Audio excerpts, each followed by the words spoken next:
আলহামদুলিল্লাহ, আল্লাহ পাকের শুকর ও সুজুদ যে মহান রব্বুল আলামিন আমাদেরকে পবিত্র জুমাবারে জুমার মসজিদে আগে এসে আলোচনায় শামিল হওয়ার তৌফিক দান করেছেন। আসুন সেই সত্তার দরবারে শুকর গুজার হই, তার শেখানো ভাষায় হৃদয়ের সবটুকু ভালোবাসা উজাড় করে গভীর শ্রদ্ধা নিবেদন করে কেবলমাত্র শুধুমাত্র সেই আল্লাহ তাআলাকে খুশি করার জন্য আমরা সকলেই পড়ছি আলহামদুলিল্লাহ। সম্মানিত হাজিরিন, মুসল্লিয়ান কিরাম,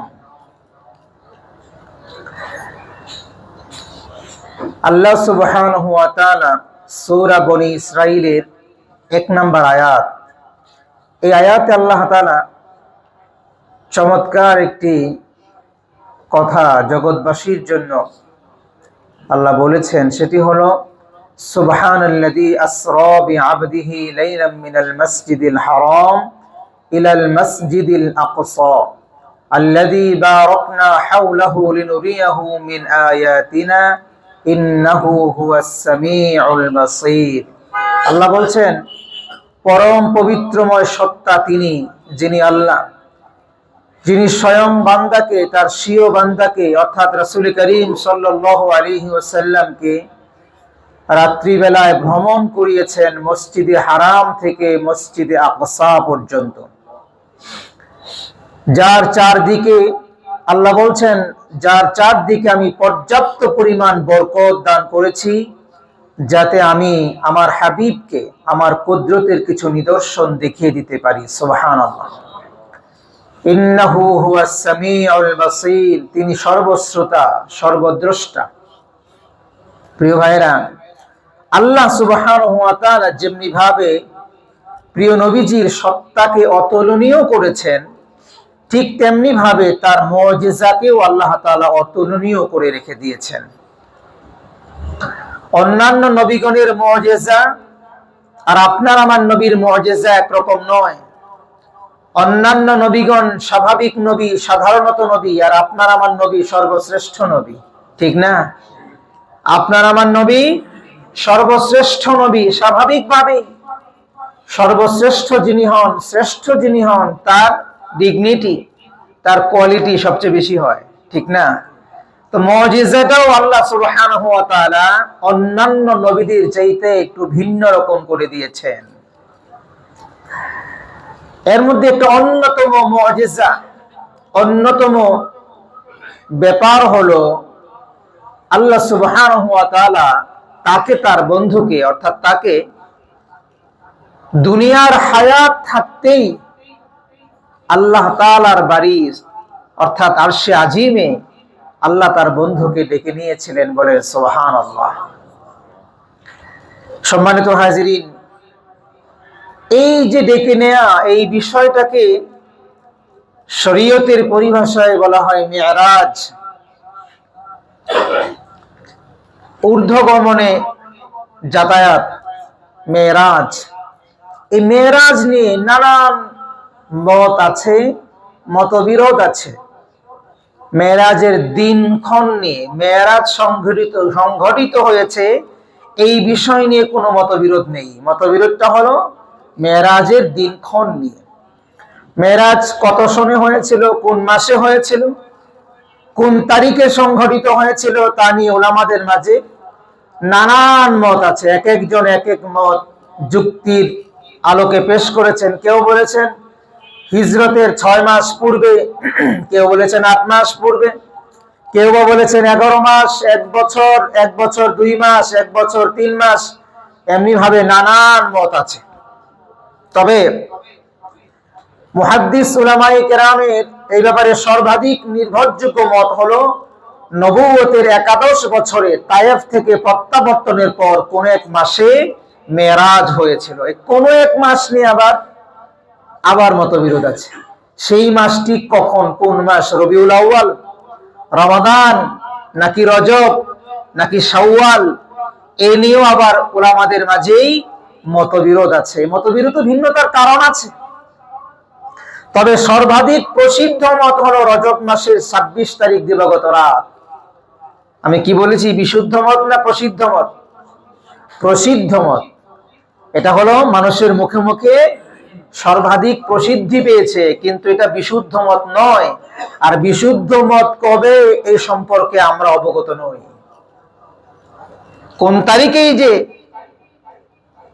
রাসূল করিম সাল্লাল্লাহু আলাইহি ওয়াসাল্লাম মেরাজে গিয়েছিলেন, কোন মাসের কোন তারিখে, এ সম্পর্কে নির্দিষ্ট করে বলা মুশকিল, বলা যাচ্ছে না। অনেকগুলো কারণ। তৎকালীন সময়ে কোনো কাজ কখন করা হলো, এই দিনক্ষণ তখন লিখে রাখা হতো না, এটা একটা কারণ। আরেকটা কারণ হলো, এই রাতে বা এই দিনে শরীয়তের পক্ষ থেকে কোনো বিশেষ কোনো আমল নির্ধারিত নাই। এই আমল নির্ধারিত না থাকার কারণেই মূলত মতবিরোধটা শুরু হয়েছে। অন্যান্য দিন তো মতবিরোধ থাকে না। ঈদুল ফিতর কবে, মতবিরোধ আছে? ঈদুল আজহা কবে, মতবিরোধ আছে? এগুলো মতবিরোধ নাই। এটাতে মতবিরোধ কেন? মতবিরোধের অন্যতম কারণ হলো, এই তারিখে বা এই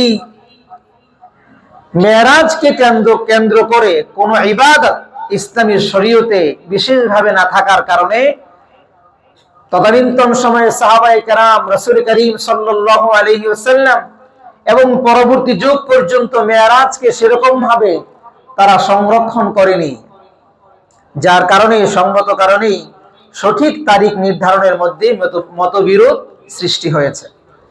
তবে মেরাজের ঘটনা, এটা হলো সত্য ঘটনা। রাসূলুল্লাহ সাল্লাল্লাহু আলাইহি ওয়াসাল্লাম সশরীরে জাগ্রত অবস্থায় আসমান ভ্রমণ করেছেন, কোরআন হাদিসের সুস্পষ্ট প্রমাণ রয়েছে। সুতরাং এতটুকু বিশ্বাস করা একজন মুমিনের জন্য অপরিহার্য কর্তব্য। মেরাজ যে আমার নবীর হয়েছিল, এই কথা যদি কেউ অবিশ্বাস করে, বিজ্ঞানের নানান দোহাই দিয়ে যে মেরাজ কেমনে সম্ভব, ঊর্ধ্বাকাশে যাওয়া কেমন করে সম্ভব, মধ্যাকর্ষণ শক্তি ভেদ করে উপরের দিকে যাওয়া কেমন করে সম্ভব, নানান অজুহাতে, এই অজুহাত গুলো ঠুনকো, কারণ আমার আল্লাহর কাছে সবগুলোই সম্ভব। কথা বলেন ঠিক কিনা? মধ্যাকর্ষণ শক্তিকে সৃষ্টি করলেন কে?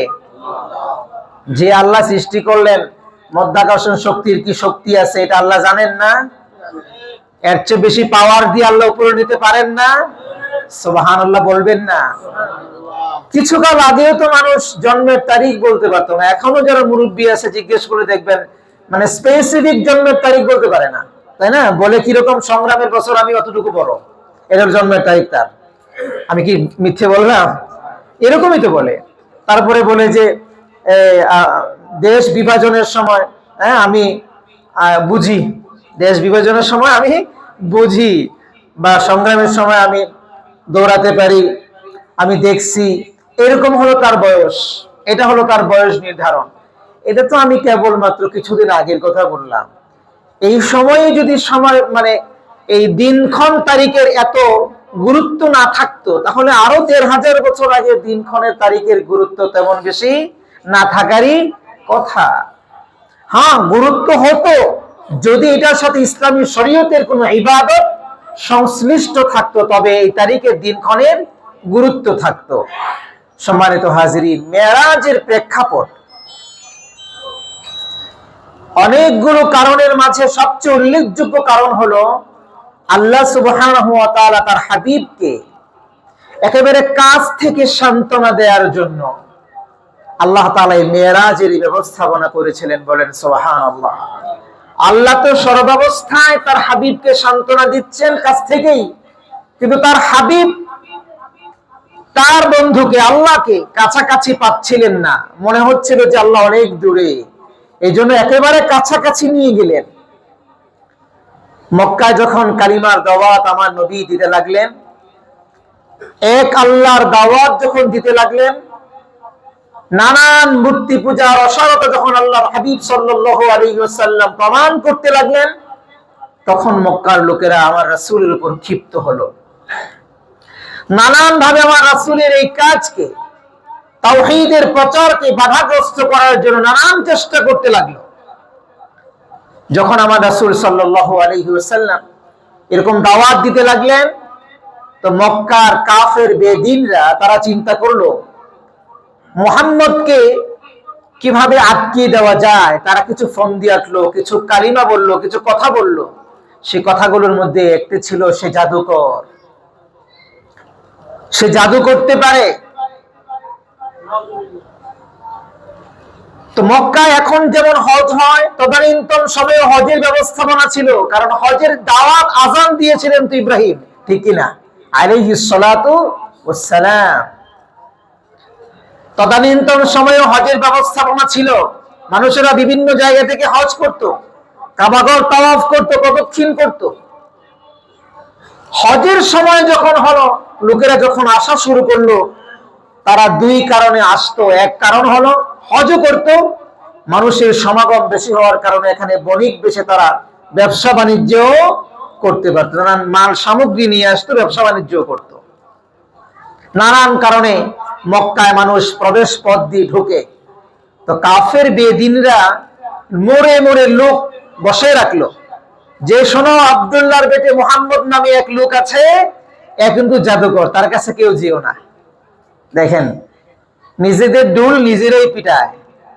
মানুষের কিউরিসিটি কি, মানুষ যেটাকে বেশি না করে, নিষেধ করে, ওইটার মধ্যে মানুষের আকর্ষণ বেশি থাকে। কি রে না করলো কে, আমরা তো জানিও না আব্দুল্লাহকে, আব্দুল্লাহর বেটে মুহাম্মদকে, ও কি করে এ সম্পর্কে তো আমরা কিচ্ছু জানি না।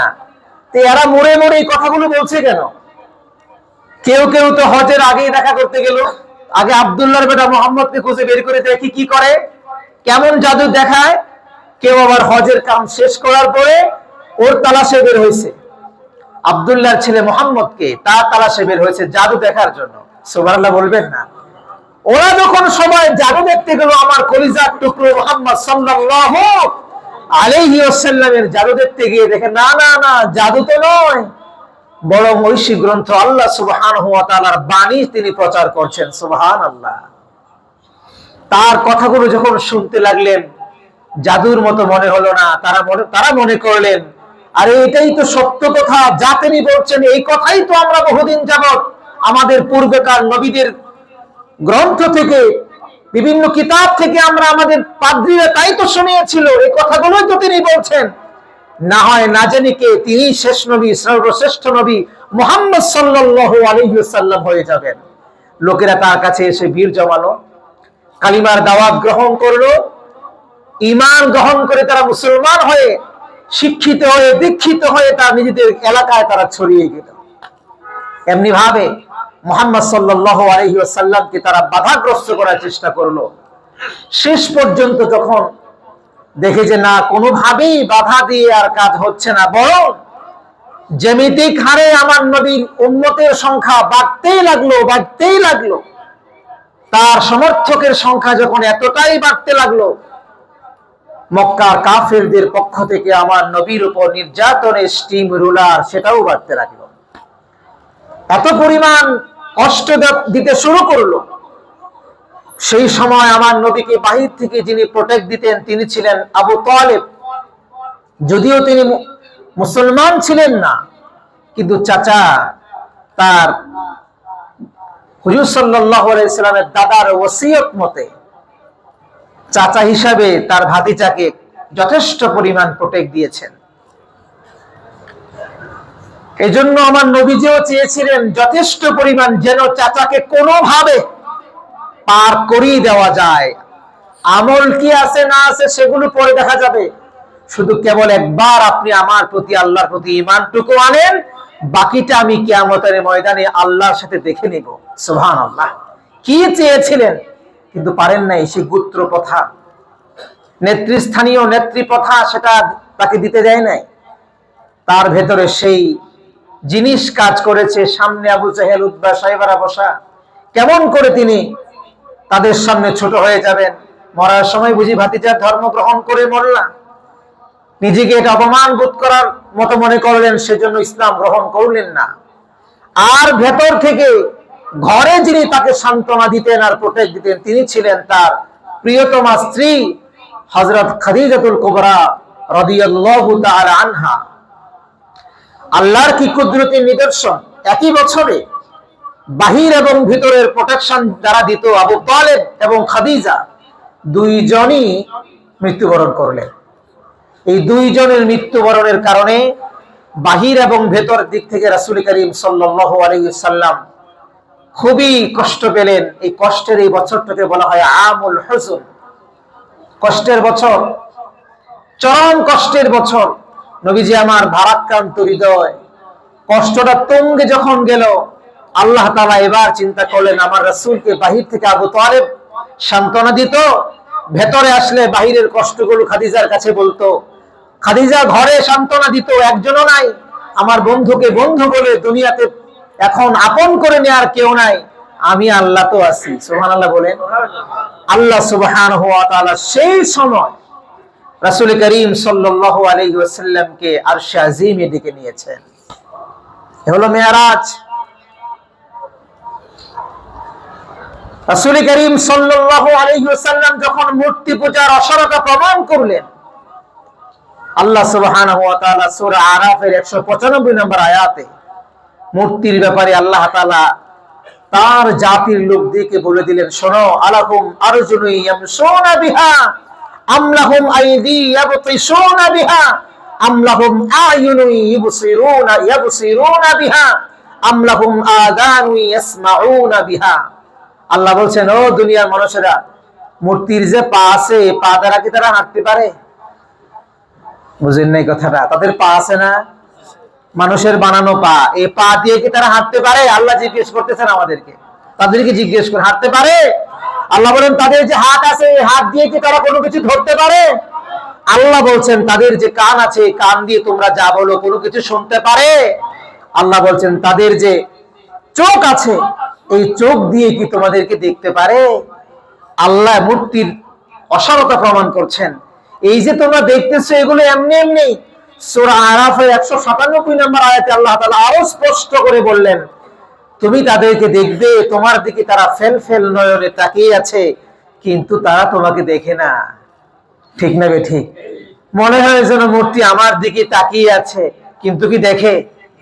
দৃষ্টি আছে, চোখে কি দৃষ্টি আছে? দেখে না। মূলত তখনই আল্লাহ সুবহানাহু ওয়া তাআলা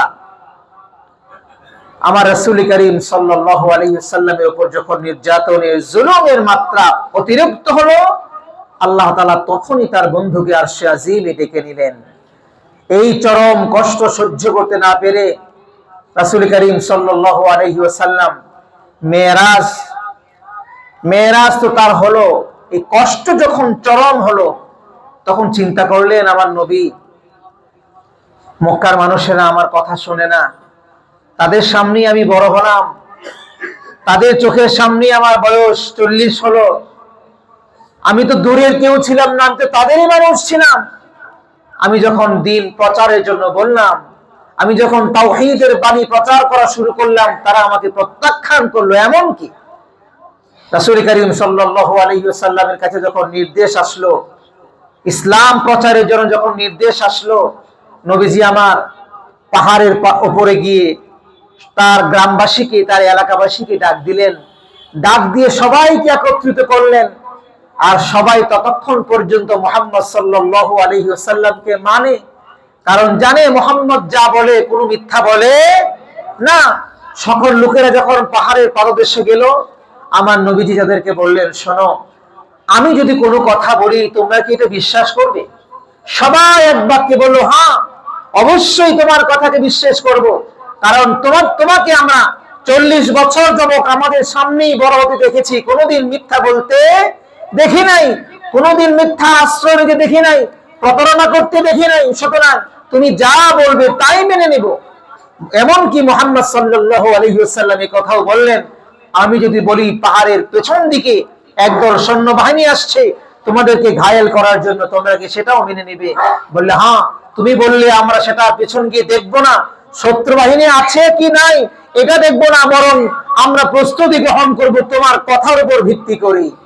তখনই আমার নবী বললেন, শোনো, আল্লাহ সুবহানাহু ওয়া তাআলা তোমাদের মধ্য থেকে আমাকে নবী করে পাঠিয়েছেন, আর বলেছেন তোমরা যে নানান রকম মূর্তি পূজা করো, নানান রকম যাকে তাকে খোদা বলে বিশ্বাস করো, এই সব বাদ দিয়ে উলুহিয়াত এক আল্লাহর উপর বিশ্বাস করতে হবে। আমাকে নবী বলে মানতে হবে, এক আল্লাহকে আল্লাহ বলে বিশ্বাস করতে হবে। এই কথা যখনই বললেন, আশহাদু আল্লা ইলাহা ইল্লাল্লাহ ওয়া আশহাদু আন্না মুহাম্মাদান আবদুহু ওয়া রাসূলুহু, এই কথা যখন বললেন, তখন লোকেরা তাদের মধ্যে গন্ডগোল শুরু হয়ে গেল।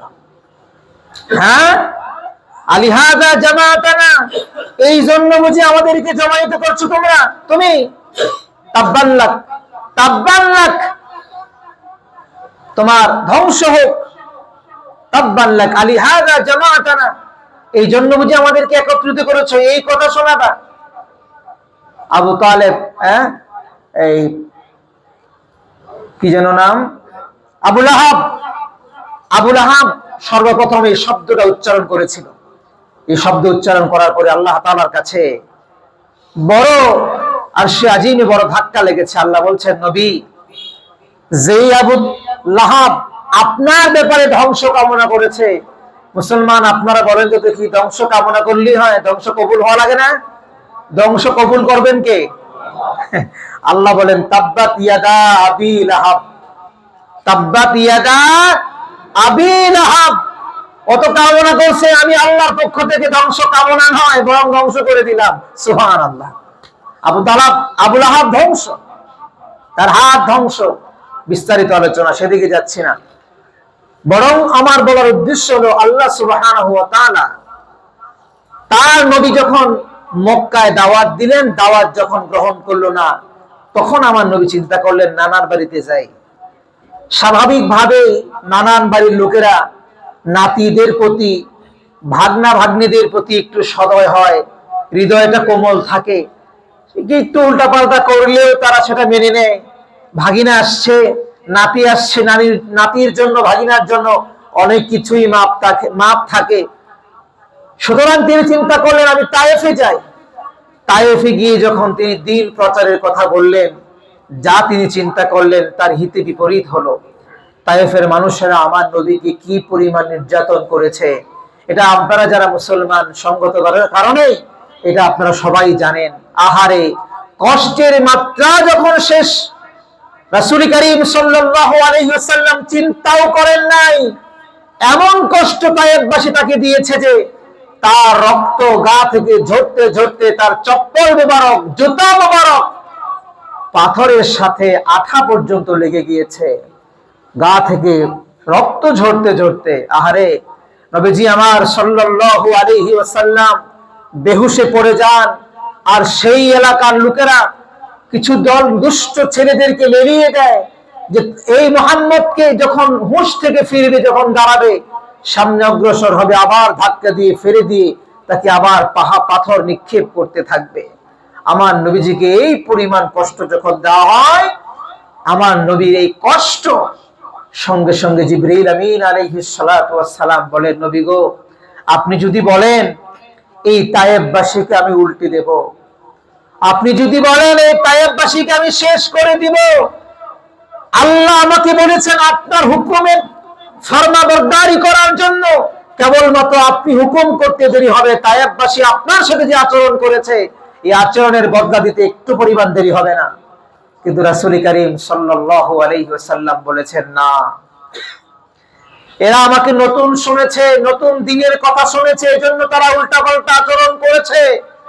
এরা ঠিকই যখন জানতে পারবে, একটা সময় যখন আসবে, এদের কাছে যখন শুনতে পারবে এই প্রজন্ম শুনে নাই, এই প্রজন্ম দ্বীন ইসলামের দাওয়াত গ্রহণ করে নাই, কিন্তু একটা প্রজন্ম নিশ্চয়ই ইসলামের দাওয়াত গ্রহণ করবে, আমাকে নবী বলে স্বীকার করবে, একটা প্রজন্ম অবশ্যই আসবে। এদেরকে যদি সময় ধ্বংস করে দেওয়া হয়, তাহলে আমার উম্মতের সংখ্যা এখান থেকে হবে কেমন করে? আল্লাহু আকবার। কি চিন্তা করেছেন আমার নবী? নবীজির উপর ব্যক্তিগত আক্রমণ যে তখন হয়েছে, নবী আমার প্রতিশোধ নেন নাই। হ্যাঁ, যখন ইসলামের উপর আক্রমণ হয়েছে, তখন নবীজি কিন্তু আর বসেও থাকেন নাই।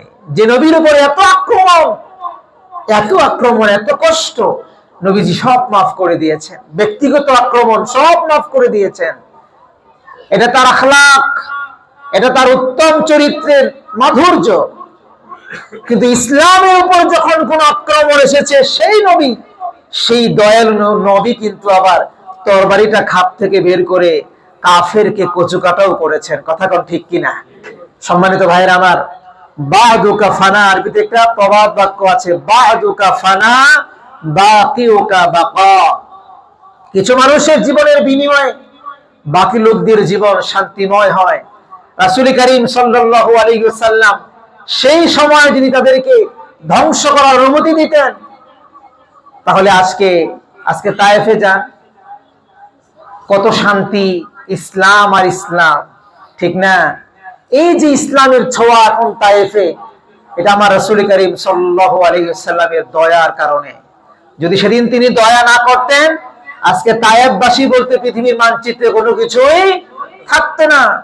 সম্মানিত ভাইরা আমার, প্রত্যেক জায়গায় কিছু মানুষ ত্যাগ দিলে তার ত্যাগের বিনিময়ে বাকি মানুষেরা শান্তি পায়। যেমন আমাদের এই বাংলাদেশে 1971 থেকে 24 পর্যন্ত যারা নিজেদের জীবন উৎসর্গিত করেছে, যাদেরকে আমরা বীর শ্রেষ্ঠ বলি, বীর সন্তান বলি, তাই না, মুক্তিযোদ্ধা বলি, বীর উত্তম বলি, এই মানুষদের আত্মত্যাগের কারণে আমরা বাংলাদেশের মানুষেরা আজ ভালো আছি। কথা কোন ঠিক কিনা? এদেরকে আজকে আমরা শ্রদ্ধা করে স্মরণ করি। কেন করি? এই মানুষগুলো তাদের জীবনের বিনিময়ে আমাদেরকে একটা সুন্দর মানচিত্র উপহার দিয়েছে বলে। সম্মানিত হাজিরিন, মেরাজের সূচনা কেমন করে হয়েছিল আমি সংক্ষেপে আপনাদেরকে বলছি। মেরাজের সূচনা হয়েছিল নবীজি আমার সাল্লাল্লাহু আলাইহি ওয়াসাল্লাম তার চাচাতো বোন, অনেকগুলো বর্ণনা আছে, এর মধ্যে এটা একটা বর্ণনা, তার চাচাতো বোন উম্মে হানির ঘরে নিজ কক্ষে তিনি শায়িত ছিলেন।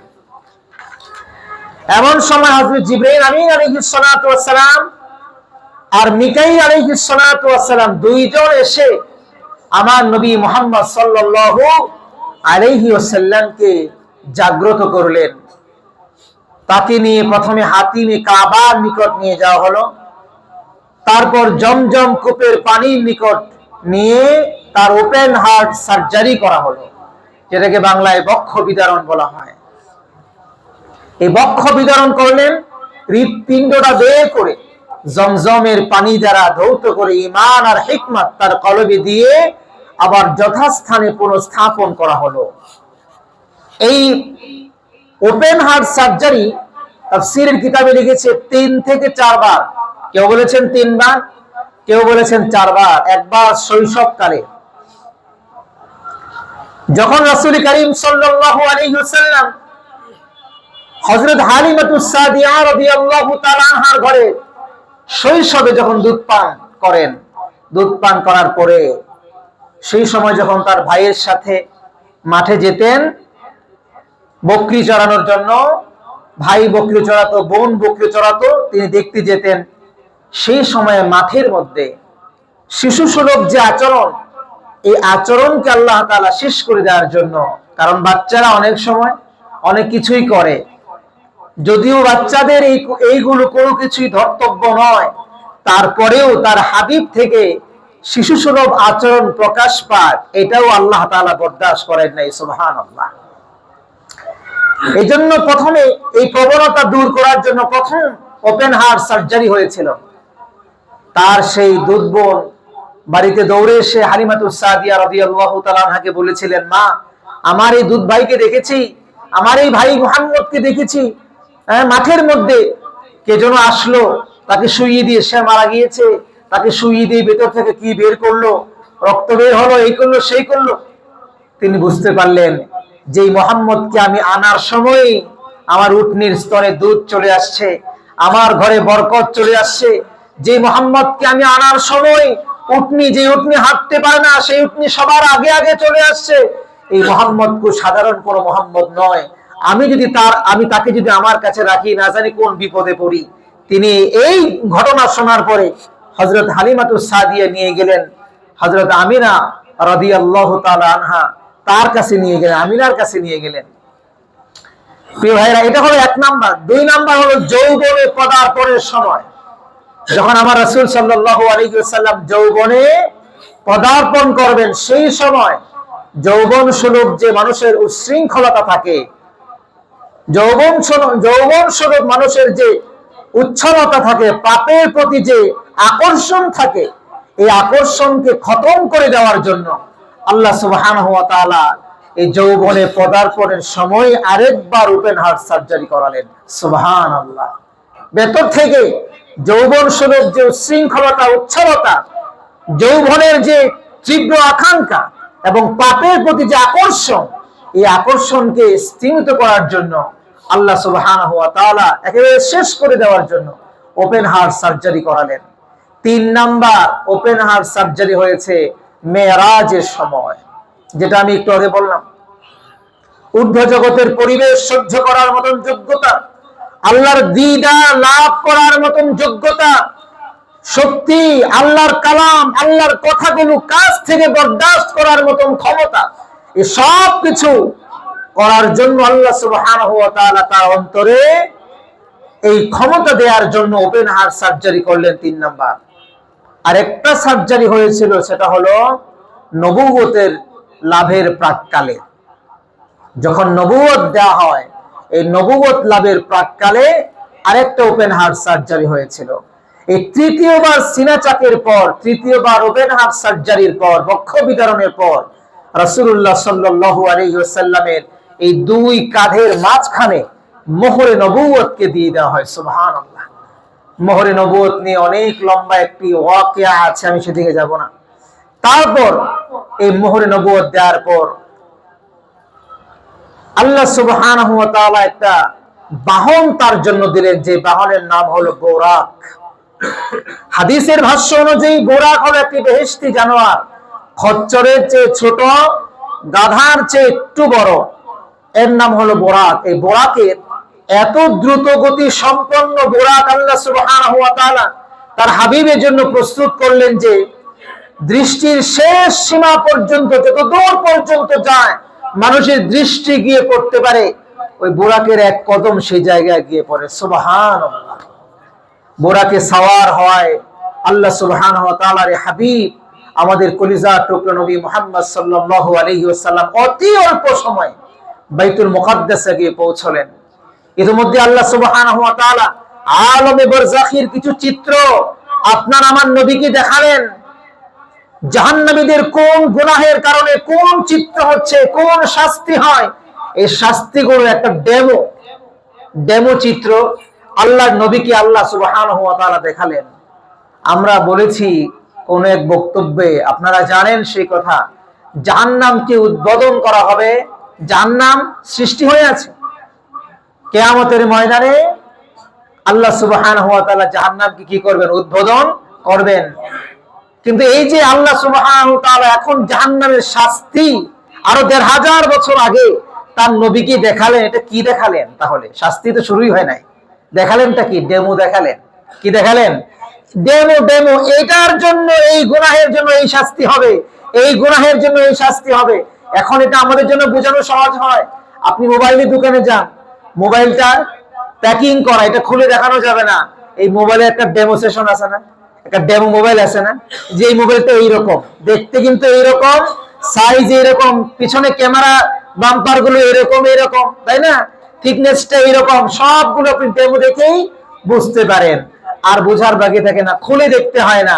তো আল্লাহ সুবহানাহু ওয়া তাআলা রাসূল করিম সাল্লাল্লাহু আলাইহি ওয়াসাল্লামকে ডেমো দেখালেন, কোন পাপের জন্য কি শাস্তি হবে, এই শাস্তির একটা ডেমো আল্লাহ সুবহানাহু ওয়া তাআলা তার বন্ধুকে দেখালেন। যাত্রার শুরুতে এক বৃদ্ধার কাছ দিয়ে রাসূল করিম সাল্লাল্লাহু আলাইহি ওয়াসাল্লাম অতিক্রম করলেন। সে রাসূলুল্লাহকে ডাক দিলেন। জিবরাইল বললেন, আপনি বৃদ্ধার কথা শুনবেন না, সামনের দিকে এগোতে থাকুন। কিছুক্ষণ পর এক বৃদ্ধের সাথে তার দেখা। সে রাসূলুল্লাহ সাল্লাল্লাহু আলাইহি ওয়াসাল্লামকে ডাক দিলেন, কিন্তু জিবরাইল বললেন, তার কথা আপনি শুনবেন না, সামনের দিকে এগোতে থাকুন। আর কিছুক্ষণ যাওয়ার পর একদল লোক তাকে সালাম দিল, আসসালামু আলাইক ইয়া আউয়ালুস সালামু আলাইক ইয়া আখিরুস সালামু আলাইক ইয়া হাসির, এরকম সম্বোধন করে করে যখন তাকে সালাম দেওয়া হলো, জিবরিল আমিন আলাইহিস সালাতু ওয়াস সালাম বললেন, নবী হে, এদের সালামের জবাব আপনি দেন। নবী আমার বললেন, ভাই জিবরাইল, পিছনে দুইটা ডাক আসলো, তুমি বললে যে সামনের দিকে যাওয়ার জন্য, আর এদের সালামের জবাব দেওয়ার জন্য বলছো, ওরা কারা ছিল, এরা কারা ছিল? আল্লাহর নবীকে জিবরাইল বললেন, প্রথমটা ছিল দুনিয়া। দুনিয়া আপনাকে আকৃষ্ট করার জন্য ডাক দিয়েছে। আমি বলেছি আপনি আকৃষ্ট হবেন না, আপনি সামনের দিকে এগোতে থাকুন। 2 নম্বরে আপনাকে ডাক দিয়েছিল বৃদ্ধ শয়তান। শয়তান আপনাকে ডাক দিয়েছিল আকৃষ্ট করার জন্য। আমি বলেছি আকৃষ্ট হবেন না, সামনের দিকে এগোতে থাকুন। 3 নম্বরে যারা ডাক দিয়েছে তারা আপনার ভাই ইব্রাহিম, মুসা আর ঈসা আলাইহিস সালাতু ওয়াস সালাম। আমি বলেছি আপনার ভাইদের সালামের জবাব আপনি দিন। প্রিয় ভাইরা, এই এতক্ষণের আলোচনার পরে এখন যে কথাগুলো, ডেমোস্ট্রেশনের কথাগুলো বলছি, একটু মনোযোগ দিয়ে শুনুন। রাসূল করিম সাল্লাল্লাহু আলাইহি সাল্লাম এই যে বাইতুল্লাহ থেকে, মসজিদে হারাম থেকে বাইতুল মুকাদ্দাস পর্যন্ত যাচ্ছিলেন, বারজাখী জীবনের কিছু চিত্র, কিছু ডেমোস্ট্রেশন যে আমার নবীকে দেখানো হলো। আমার নবী কি দেখলেন, সেই চিত্রগুলোর কিছু চিত্র আমি আপনার সামনে তুলে ধরছি। রাসূল দেখলেন একদল লোকের হাতে বড় বড় নখ, তামার নখ। কিসের নখ ভাই? আওয়াজ করে বলেন, তামার নখ। এই তামার নখ দিয়ে তারা নিজেদের চেহারাকে ক্ষত বিক্ষত করছে, বারবার করছে। একবার দিচ্ছে আঁচড়, ক্ষত বিক্ষত হচ্ছে, আবার আঁচড়াচ্ছে। নিজেদের তামার বড় বড় নখ দিয়ে নিজেরাই চেহারাকে ক্ষত বিক্ষত করছে। নবীজি আমার জিবরাইল আমিন আলাইহিস সালাতু ওয়াস সালামকে জিজ্ঞেস করলেন, ভাই এরা কারা?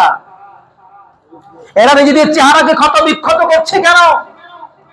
এরা এই আচরণ করছে কেন নিজেদের সাথে? জিবরাইল আমিন আলাইহিস সালাতু ওয়াস সালাম বললেন, নবী গো, এরা দুনিয়ার মানুষের গোশত খেত। এরা দুনিয়ায় মানুষের গোশত খেত। নবীজি আবার বলেন, মানুষের গোশত আবার কেমন করে খায়? জিবরাইল আমিন আলাইহিস সালাতু ওয়াস সালাম বললেন, নবী, মানুষের গোশত খেত তার মানে হলো তারা দুনিয়ায় মানুষের গীবত করত। তারা দুনিয়ার মানুষের গীবত করত, মানুষের পরনিন্দা করত, মানুষের দুশ্চর্চা করত। একজন আরেকজনের পিছনে লেগেই থাকতো, কে কার দোষ তালাশ করতে পারে। এরকম পরনিন্দা, এরকম দুশ্চর্চা সেই 1500 বছর আগে ছিল, এখন নাই? আছে। দুনিয়া যেহেতু খারাপের দিকে যাচ্ছে, আগে যদি একজন থাকতো এখন 10 জন। কথা কোন ঠিক কিনা? আল্লাহ সুবহানাহু ওয়া তাআলা সূরা হুজুরাতের 12 নম্বর আয়াতের মধ্যে চমৎকার করে এই কথা বললেন, ইয়া আইয়ুহাল্লাযীনা আমানু ইজতানিবু কাসীরাম মিনাজ জন ইন্না বা'দাজ জন্নি ইসমুন ওয়া লা তাজাসসু ওয়া লা ইয়াগতাব বা'দুকুম বা'দা আইয়ুহিব্বু আহাদুকুম আন ইয়াকুলা লাহমা আখিহি মাইতান ফাকারিহতুমুহু। আল্লাহ বলেন, ইয়া আইয়ুহাল্লাযীনা আমানু ইজতানিবু কাসীরাম মিনাজ জন ইন্না বা'দাজ জন্নি ইসমুন। হ্যাঁ দুনিয়ার মানুষেরা, মুমিন মুসলমানেরা, তোমরা মানুষকে ধারণা করা থেকে বিরত থাকো। ইজতানিবু, তোমরা বেঁচে থাকো। অযথাই মানুষকে নানান কিছু ধারণা করিও না। এমনও তো হতে পারে তুমি যে সম্পর্কে ধারণা করছো এটা তার উল্টাও হতে পারে। পারে কি পারে না? আল্লাহ নিজেই বলছেন, ইন্না বা'দাজ জন্নি ইসমুন। তুমি অনেক ধারণা করো, সেই ধারণা তার উল্টা, আর এই ধারণাটা তোমার জন্য গুনাহের কারণ। ইন্না বা'দাজ জন্নি ইসম, অনেক ধারণা তোমার, অনেক ধারণা সেটা গুনাহের কারণ। তুমি ধারণা করছো একজনকে ফোনে কথা বলছে, অনেকক্ষণ যাবত কথা বলেই তুমি ধারণা করছো এতক্ষণ তো কোনো জরুরি কথা হইতে পারে না, নিশ্চয়ই কোনো গাবলা আছে, ধারণা করে বসে আছো। তুমি তার সম্পর্কে খারাপ ধারণা করে বসে আছো, তুমি জানো না তার ভাইয়ের সাথে ভাইয়ের কোনো ঝগড়া হয়েছে, সেই ঝগড়া সে এলাকায় যাইতে পারে নাই, ফোনে মিটাচ্ছে, তাই লম্বা সময় লাগছে। এরকম হতে পারে কি পারে না ভাই? হতে পারে। স্ত্রীর সাথে কোনো কারণে মনোমালিন্য হয়েছে, সেই মনোমালিন্য সে ভাঙতে অনেক সময় লাগছে, সেটা ফোনে ভাঙছে সে। হতে পারে এরকম কোন ঘটনা। একজনের সাথে বেপরদা কোনো মেয়ের সাথে তুমি তাকে রিকশায় দেখেছো, সেই জন্য দেখেই তাকে জিজ্ঞেস না করে ধারণা করা যাবে না। সে হয়তো ইসলাম গ্রহণ করে ইসলামের ছায়া তলে এসেছে, 5 ওয়াক্ত মুসল্লি হতে পারে, কিন্তু সে তার পরিবারকে হয়তো এখনো পর্যন্ত পর্দায় আনতে পারে নাই। এমনকি হওয়া স্বাভাবিক কিনা? স্বাভাবিক কিনা? তার বোন পর্দা করে না, সে এখন কি করবে? বোনকে নিয়ে ডাক্তারখানায় যাওয়া লাগবে, তাকে নানান বোঝানোর পরেও সে পর্দায় আসে না, বোরকা পরে না, তো বাধ্য সে অসুস্থ বোনকে নিয়ে ডাক্তারের কাছে যাওয়া। তো ডাক্তারের কাছে যেতে হলে তো সে রিক্সায় করে বা গাড়িতে করেই যেতে হবে তার বোনের কাছে নিয়ে, কি বলেন ঠিক না? তা আপনি দেখেই তাকে সন্দেহ করে বসে না, মনে করলাম 5 ওয়াক্ত নামাজে, ও দেখি দেখি আসলে তো ভালো না, এরকম ধারণা আমাদের মধ্যে আছে না নাই ভাই? সাবধান, আল্লাহ বলেছেন ইয়া আইয়ুহাল্লাযীনা আমানু ইজতানিবু কাসীরাম মিনাজ যন ইন্না বা'দাজ যন্নি ইসমুন। তোমরা অনেক ধারণা করো, এই সমস্ত ধারণা থেকে তোমরা বিরত থাকো, কারণ তোমাদের অনেক ধারণা সেগুলো ভুল প্রমাণিত হবে, সেগুলো তোমাদের গুনাহের কারণ হবে, কবিরা গুনাহ হবে।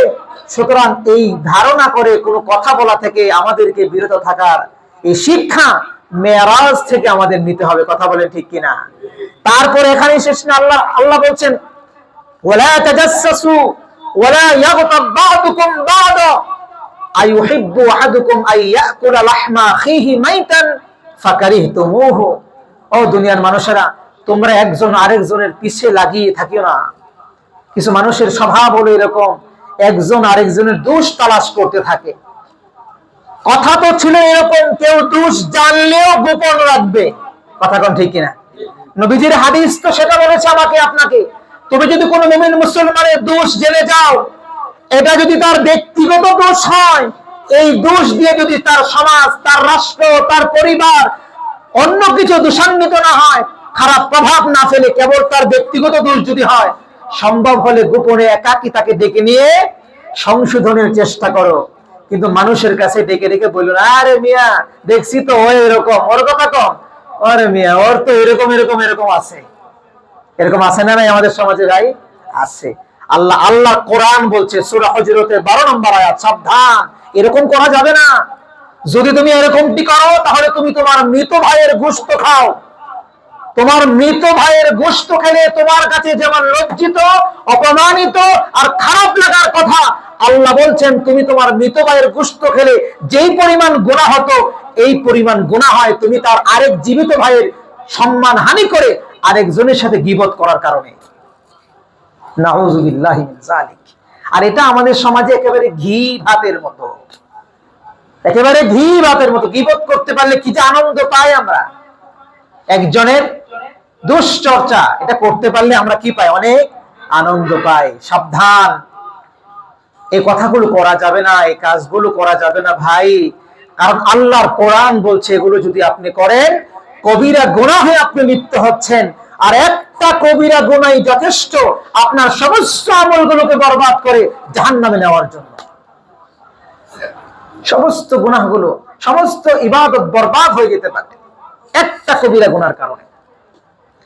ইজতানিবু কাসীরাম মিনাজ যন ইন্না বা'দাজ যন্নি ইসমুন ওয়ালা তাজাসসু ওয়ালা ইয়াগতাব বা'দুকুম বা'দা আইয়ুহিব্বু আহাদুকুম আইয়াকুলা লাহমা আখিহি। তুমি কি পছন্দ করবে এটা যে তুমি তোমার মৃত ভাইয়ের গোশত খাও? ফাকারিহতুমুহু, বস্তুতপক্ষে তোমরা এটা পছন্দ কখনোই করো না, বরং এটা তোমাদের কাছে ঘৃণিত কাজ। এই কাজ তোমাদের কাছে যেমন ঘৃণিত, ওই কাজটাও তোমাদের কাছে যেন ঘৃণিত হয়। এক ভাইয়ের দুশ্চর্চা করা, কেউ কারো সম্মান হানি করা, এটাও যেন তোমাদের কাছে ঘৃণিত কাজ হয়। আওয়াজ করে বলেন তো দেখি, এই ঘোষণাটা কার? আল্লাহ। আল্লাহর হাবিব বলছেন, আরে মানুষ তো সেটা, মুসলমান তো তাকে বলা হয় মান সালিমাল মুসলিমুনা মিন লিসানিহি ওয়া ইয়াদিহি। আরে মুসলমান তো সেই ব্যক্তি যার জবান থেকে, তার হাত থেকে অপর মুসলমান যদি নিরাপদ থাকে, তাইলে তো সে মুসলমান। যদি আপনার জবান আর আপনার হাত থেকে অপর মুসলমান নিরাপদই না থাকে, আপনি তো মুসলমানই হতে পারলেন না। আপনি এত বড় মুফতি হয়ে কি লাভ? মুহাদ্দিস আর পীর বুজুর্গ হয়ে লাভ কি? তাহাজ্জুদ গুজার হয়ে লাভ কি? আপনার ঈমান, আপনার এগুলো সব ভেস্তে যাবে। রাসূল বলেছেন মান সালিমাল মুসলিমুনা মিন লিসানিহি ওয়া ইয়াদিহি। আপনি প্রকৃত মুসলমানই হতে পারলেন না ততক্ষণ পর্যন্ত যদি আপনার হাত আর আপনার জবান আরেকজন মুসলমানকে নিরাপদ করতে না পারে। এজন্য আসুন এগুলোর ব্যাপারে আপনার যথাযথ সিদ্ধান্ত নেই। খুবই গুরুত্বপূর্ণ টপিকস, খুবই গুরুত্বপূর্ণ টপিকস। আল্লাহ সুবহানাহু ওয়া তাআলা আমাদেরকে আমাদের হাত এবং আমাদের জবান থেকে আরেক মুসলমানকে নিরাপদ করে দেন, বলেন আমিন। ভাই, আরেক ভাইয়ের কোনো অপরাধ জানার পরে, কোনো দোষ জানার পরে যদি আজকে আপনি আপনার এই দুনিয়ায় নিরাপদ করতে পারেন, নিরাপত্তা দিতে পারেন, গোপন রাখতে পারেন, কিয়ামতের ময়দানে নবীজি বলেছেন, সহিহ হাদিস, নবীজি বলেছেন, আপনি যেমন দুনিয়ার জীবনে আরেক ভাইয়ের দোষকে গোপন করলেন, তারে সম্মানিত করলেন, কিয়ামতের ময়দানে লক্ষ কোটি মানুষের সামনে আল্লাহ তাআলাও আপনার দোষগুলোকে গোপন করবেন, বলবেন, হ্যাঁ দুনিয়ার মানুষ, ও অমুক আব্দুর রহমান, দুনিয়াতে আমার আরেক বান্দার দোষ তুমি গোপন করছিলা না, তারে তুমি সম্মানিত করছিলা না, আপনার সামনে সারা দুনিয়ার মানুষের সামনে একটা পর্দা দিয়ে আল্লাহ কথোপকথন করবেন, তোমার এই দোষ আছে না, আল্লাহ ওই বান্দা আপনি লজ্জিত হয়ে যাবেন, আল্লাহ হ্যাঁ আমার তো এই দোষ আছে, আল্লাহ বলবেন তুমি তোমার ভাইয়ের দোষকে গোপন করেছিলে, আমিও সমস্ত মানুষের সামনে তোমাকে পর্দা দিয়ে দোষের কথা মনে করিয়ে দিয়ে সবার থেকে গোপন করে তোমাকে জান্নাত দিয়ে দিলাম। সুবহানাল্লাহ। যদি কিয়ামতের ময়দানে জান্নাত চান, অন্যতম একটি হাতিয়ার হলো দুনিয়ার মানুষের দোষ গোপন করেন, দুশ্চর্চা করিয়েন না। দুশ্চর্চা করা ভালো মানুষের কাজ না। কেউ যখন দেখবেন আপনার সামনে কারো দুশ্চর্চা করে, মনে রাখবেন এই লোকটা আপনার দোষ আরেকজনের সামনে গিয়ে প্রকাশ করে। কথা কোন ঠিক কিনা? হ্যাঁ, এটাই মূলনীতি। আপনার সামনে যে বলে আপনারটাও আরেকজনের কাছে বলে, এটাই স্বাভাবিক। এই ধরনের লোককে প্রশ্রয় দিবেন না। আল্লাহ সুবহানাহু ওয়া তাআলা মেরাজের 1 নাম্বার শিক্ষা যেটা আজকে আমি বললাম, এই শিক্ষা থেকে আমাকে এবং আমাদের সবাইকে আমল করা তৌফিক দান করুন।